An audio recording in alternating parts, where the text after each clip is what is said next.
साथियों नमस्कार, जय हिंद जय भारत।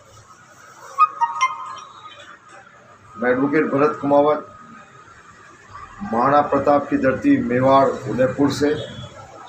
और साथियों, पूरी दुनिया में महाराणा प्रताप का नाम और मेवाड़ का नाम अत्यंत ही सम्मान के साथ लिया जाता है, गर्व के साथ लिया जाता है, क्योंकि इस धरती की, इस मिट्टी की ये पहचान रही है कि ये मेवाड़ कभी गुलाम नहीं रहा, हमेशा स्वतंत्र रहा और कितनी भी विपरीत परिस्थितियां आई संघर्ष करता रहा। महाराणा प्रताप पूरी दुनिया में इसीलिए जाने जाते हैं क्योंकि अकबर ने उन्हें प्रस्ताव दिया था, क्योंकि हरा तो पाया ही नहीं था।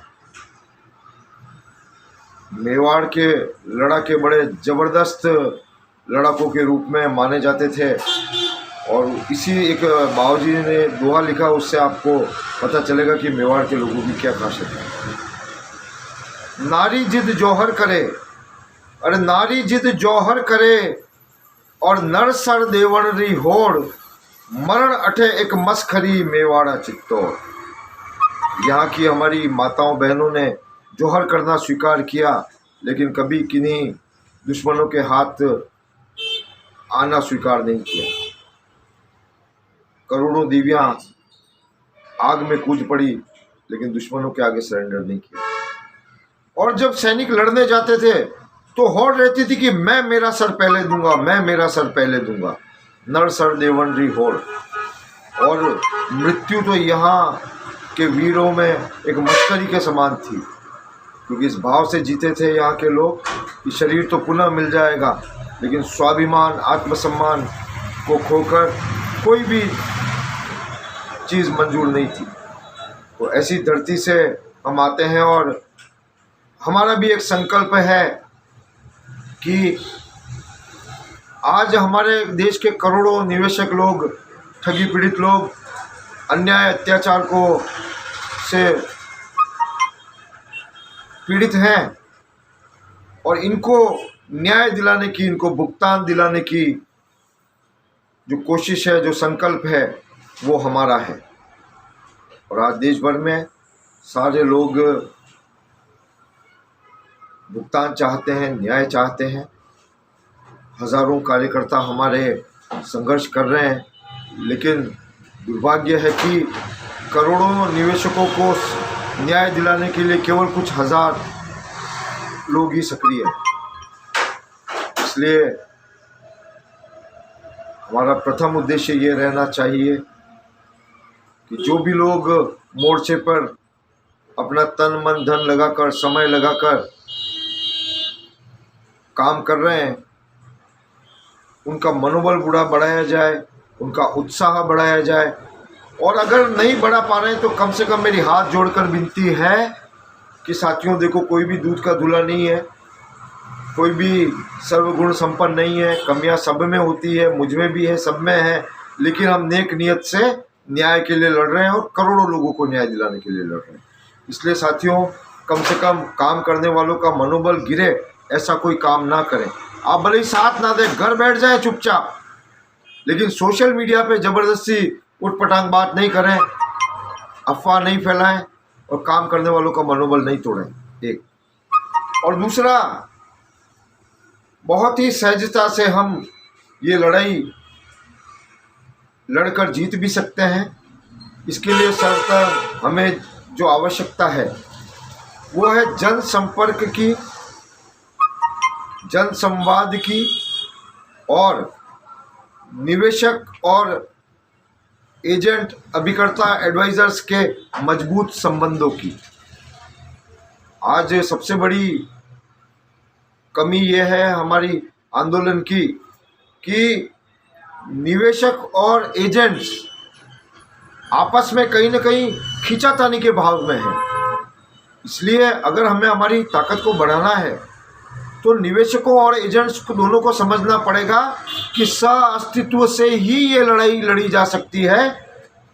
एजेंट और निवेशक के मजबूत संबंध और एक साथ काम करके साथ आके ही ये लड़ाई लड़ी जा सकती है और जीती जा सकती है। अन्यथा हमारा ये अभियान जो है वो व्यर्थ हो जाएगा, क्योंकि हम सभी जानते हैं कि इतना निकृष्ट शासन है ये कि ये केवल भीड़ देखता है, ये लोगों की पीड़ा नहीं देखता है। इसलिए हमें हमारा संख्या बल भी बताना पड़ेगा, क्योंकि जब संख्या बल दिखेगा तब इन लोगों की आंखें खुलेगी कि अब इस समस्या का समाधान करना ही पड़ेगा, और तभी ये लोग करते हैं। इसलिए साथियों, तैयार हो जाएं, अपने वैर वैमनस्य को भुलाकर जो साथी काम कर रहे हैं उनके साथ खड़े रहें और प्रत्येक एजेंट को इस आंदोलन से जोड़ें। और हम एजेंट्स की सुरक्षा के लिए भी बहुत चिंता करते हैं और एजेंट्स की सुरक्षा के लिए भी एक कानून बनाने की मांग कर रहे हैं। जिस प्रकार से डॉक्टर्स के लिए सुरक्षा का एक्ट बना हुआ है, नेताओं के लिए सुरक्षा का विशेष एक्ट बना हुआ है, वकीलों के लिए सुरक्षा का एक अलग एडवोकेट्स सिक्योरिटी एक्ट बना हुआ है, उसी प्रकार से हमें एक एजेंट सिक्योर सेफ्टी एक्ट भी चाहिए, ताकि निर्दोष अभिकर्ताओं के साथ का अपमान ना हो, उन्हें जहर का घूंट ना पीना पड़े और लोग उन पर दबाव, नाजायज़ दबाव ना बनाएं। इसलिए साथियों, संवेदनशीलता के साथ आगे बढ़ रहे हैं और ये आंदोलन निरंतर आगे बढ़ा है। और हम चाहते हैं कि इस स्थिति में आज राजस्थान में चुनाव हो रहे हैं और चुनाव के समय सभी लोग बहुत ही संवेदनशील हो जाते हैं मुद्दों के प्रति, और हमने भी राजस्थान के इन विधानसभा चुनाव में ये ठान लिया है कि निवेशकों का मुद्दा इस राज्य का प्रमुख चुनावी मुद्दा बनेगा, हम बनाएंगे, ताकि आने वाली सरकारें जो है वो हमारे प्रति संवेदनशील हो और हमारा भुगतान सुनिश्चित करावे।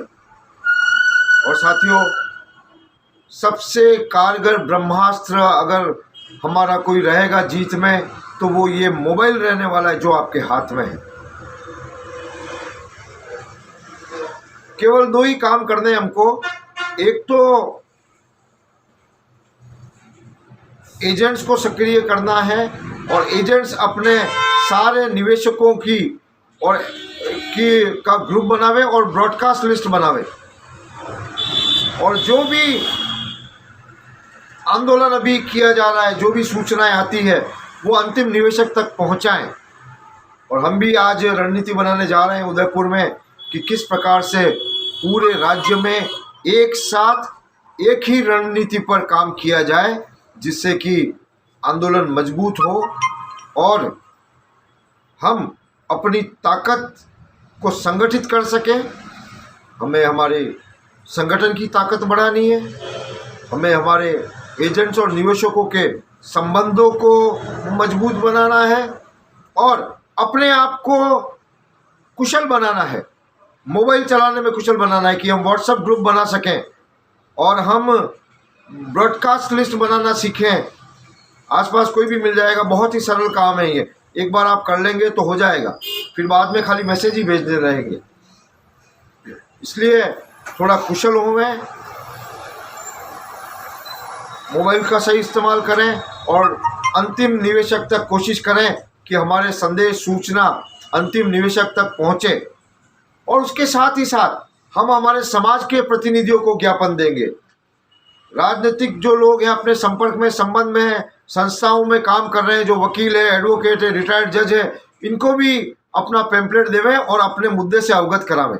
और क्या अंतिम रूप से क्या सभी निवेशक चुनाव में क्या स्टैंड लेंगे, ये हम हमारे राष्ट्रीय अध्यक्ष, राष्ट्रीय संयोजक और कार्यकारिणी के साथ एक चिंतन बैठक करके निर्णय लेंगे और एक प्रारूप देंगे कि पूरे राजस्थान में सारे निवेशकों का एक निर्णय होगा, तब जाके हम अपनी ताकत बता पाएंगे।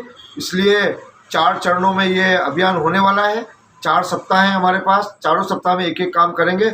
और अभी सबसे पहला काम यही है कि हमारा सोशल नेटवर्क मजबूत हो और प्रत्येक एजेंट एक्टिव हो और प्रत्येक निवेशक तक हम सूचना पहुंचा सके।